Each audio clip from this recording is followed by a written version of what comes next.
sommes avec Stéphane du club VMAX. VMAX Génération France, donc c'est un club qui a été créé en 2015.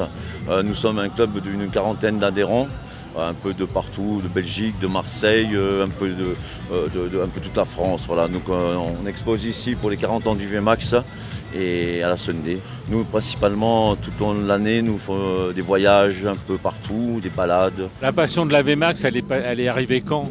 Eh bien, à 16 ans, j'avais mon meilleur ami, on faisait du motocross ensemble et son papa avait acheté un VMAX en 1986, donc on avait 16 ans. Il partait souvent en déplacement, donc nous, on faisait du motocross, tout ça, donc on avait l'habitude un peu de moto. On lui piquait sa moto pendant son absence dans le garage et on faisait les cons à Fréjus avec. Donc c'est devenu la passion à 16 ans et je n'ai jamais lâché les VMAX.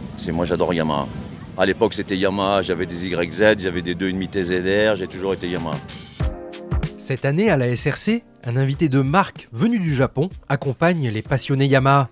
Il s'agit du designer à l'origine des VMAX et SRX. On a la chance d'être avec monsieur Ishijo, Atsushi Ishijo, qui a été lui-même le designer du VMAX et du SRX. Yamaha voulait créer une moto de forte puissance, donc ils se sont réunis avec plusieurs équipes de design, dont l'équipe américaine.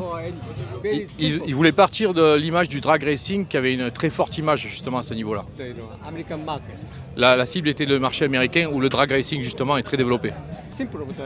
Donc la réflexion a été faite de partir de quel moteur et d'ajuster l'ensemble de la machine autour.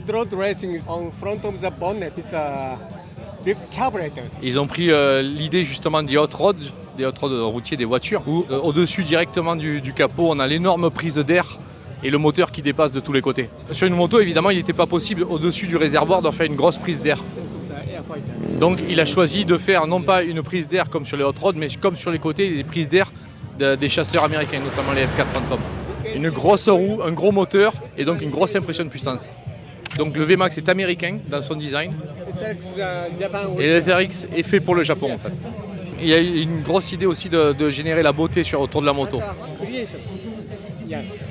Le fait d'avoir sa propre création était très important pour eux et pour Yamaha. Cerise sur le gâteau, quoi de mieux qu'une parade pour fêter les 40 ans des Yamaha VMAX et Yamaha SRX.